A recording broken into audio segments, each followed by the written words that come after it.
So today we will understand some basic concepts about electricity. This is something that you have come across in class 8 and you will do this in detail in class 10.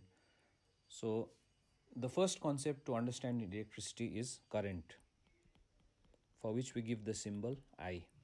And we define current as being rate of flow of charge. So current is rate of flow. So whenever we talk about rate, it involves a division by time. So that means how much charge flows per unit time. So current is charge upon time. So current has got a unit of ampere. Charge is measured in coulombs. And time, of course, is measured in seconds. So this is your mathematical definition for current. Now, say for example, you've got a wire in which 1 ampere current is flowing because of electrons. So how many electrons are flowing in this wire when 1 ampere current flows? So we know current is charge upon time. So let's say n electrons of charge E flow in time t. So how many electrons flow through a conductor per second when there is a current of 1 ampere? So we know that the charge of an electron is 1.6 into 10 to the power of minus 19 coulombs. The current we have is 1 ampere when charge flows for 1 second. So in this case, our current is 1. N we have to find. The charge of an electron is 1.6 10 to the power of minus 19 and this is 1. So N will be 1 upon 1.6 10 to the power of minus 19, which is 6.25 into 10 to the power of 18. So when you have 1 ampere current flowing in a wire, and this is perhaps the kind of current that flows in your household connection, the wires, we have 6.25 into 10 to the power of 18 electrons flowing in 1 second. So just remember that current is charge upon time. Now, when we say current is the flow of charge, the word flow implies motion in one direction, like for example from A to B.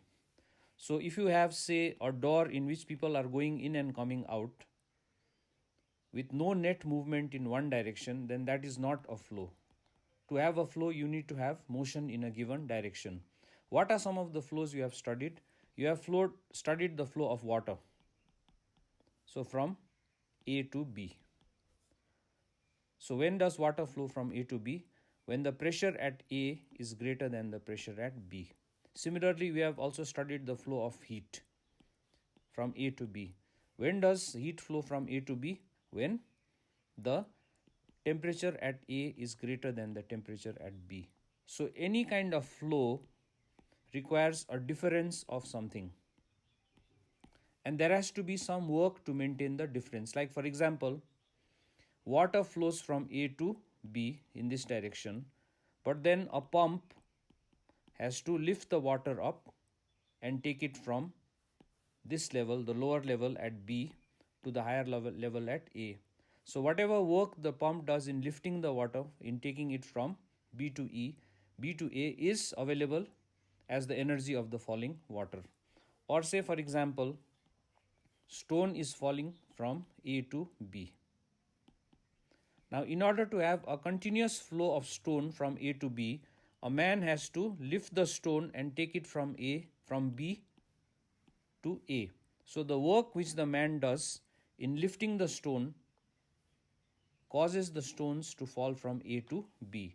So similarly, we say that current flows from A to B if the potential at A is greater than potential at B. Or we say current flows when there is a potential difference. So this potential difference we give the symbol V.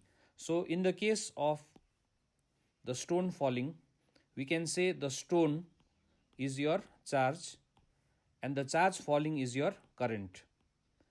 and the man that is lifting the stone in taking it from B to A is your source of current, like a battery. So we define potential difference as being work done per charge. So when work done is 1 joule on a charge of 1 coulomb, the potential difference you have given to it is 1 volt, which also has got the symbol capital V. So this is the second thing. First we did was current, which was the rate of flow of charge, and now we have potential difference, the cause of the current. And potential difference, as we saw, was related to energy.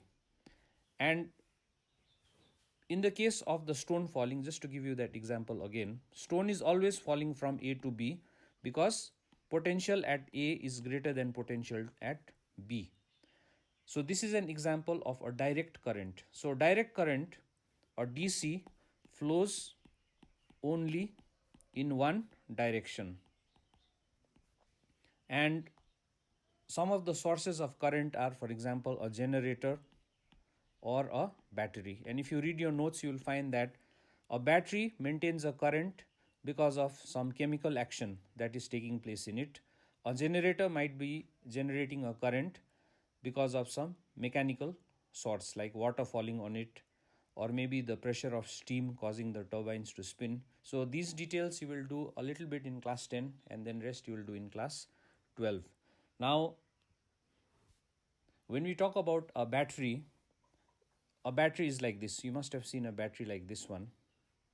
So this end is the positive end and this is the negative. But in a circuit diagram, a battery is shown like this, or it may be shown like this. The longer end is the positive and the shorter end is the negative. So a battery, which is a source of current, is shown by this symbol, but it is not necessary to show these signs. So we can just show like this, and we can remember that the longer one is the positive and the shorter one is the negative terminal. So far what we have done, current is Q upon T and potential difference is W upon Q, where Q is your charge, T is the time, and W is the work done. Now, there are some, so say for example, this is a piece of wire. If you connect a battery, you will get a current in the wire. But if this is a piece of wood and you connect a battery, there is no current here. So what's the difference between a metal wire and a wood? A metal wire allows a current to flow through it, therefore it is called a conductor. The wood does not allow the current to flow through it, so it is called an insulator. The key difference is, if you just have a metal wire without any battery connection, it is still made up of electrons that are moving in a random way, random haphazard motion. So because this motion is random like this, it is not flowing but it is moving.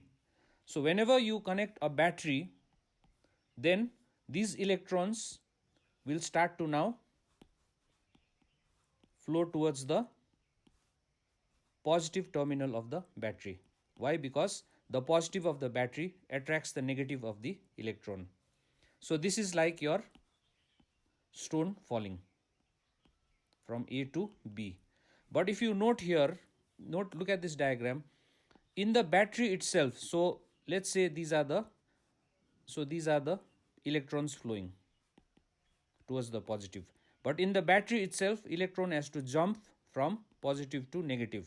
That is like the man lifting the stone from B to A, from low potential to high. So some chemical in the battery is doing the work in lifting the stone. So the analogy is like this here. Once again, you have this situation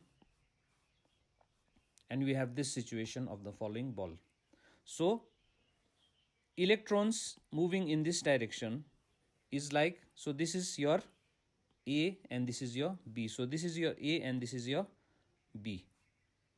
So electrons moving is like the stone falling from A to B, but inside it has to be taken from B to A, that is, it has to be taken up here.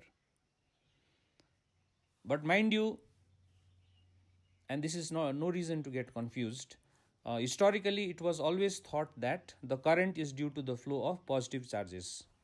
But later it was found that when a current flows in a wire, it is actually due to the flow of electrons. So what they did was, although it is electrons flowing from B to A, we say current is flowing from A to B. So no need to get confused. If you've got a wire in which electrons are flowing from A to B, we say the current is actually flowing from B to A. So if you think a current is moving in a certain direction in a wire, actually speaking, what is moving are electrons in that opposite direction. So the reason why metals can conduct electricity is because they have free electrons, but metals are not the only material that conduct electricity. Even electrolytes, for example, weak acids and bases, they also conduct electricity. So their electricity is due to the motion of ions. But current in a metal is due to the flow of electrons. So we have also now introduced electron flow and the direction of current. Lastly, whenever if you have electrons flowing in a wire to cause a current, so if you connect this here,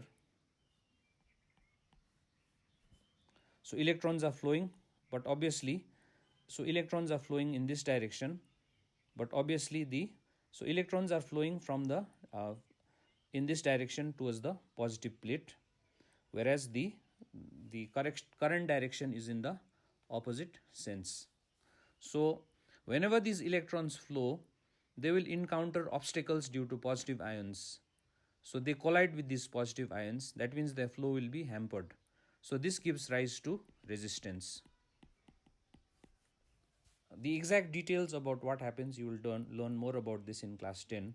But just understand resistance as being the obstruction to current flow due to collisions between electrons and positive ions. These are all there in the notes, you just have to read them. So we define resistance as being V by I. That means if you have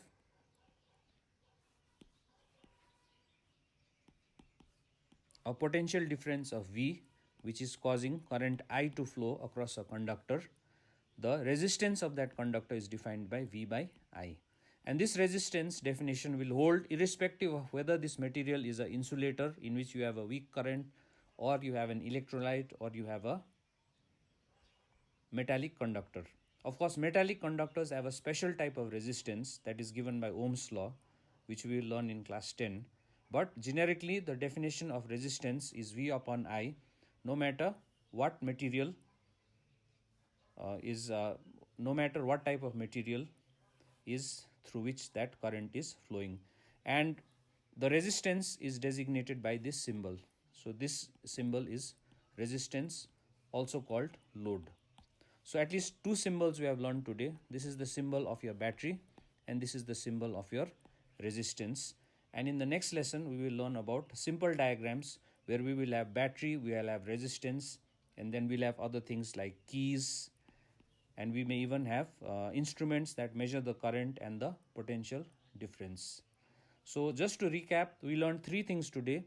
Current, which is the rate of flow of charge. We learned potential difference, which is the work done per unit charge. And we also learned about resistance, which is the ratio of the potential difference to the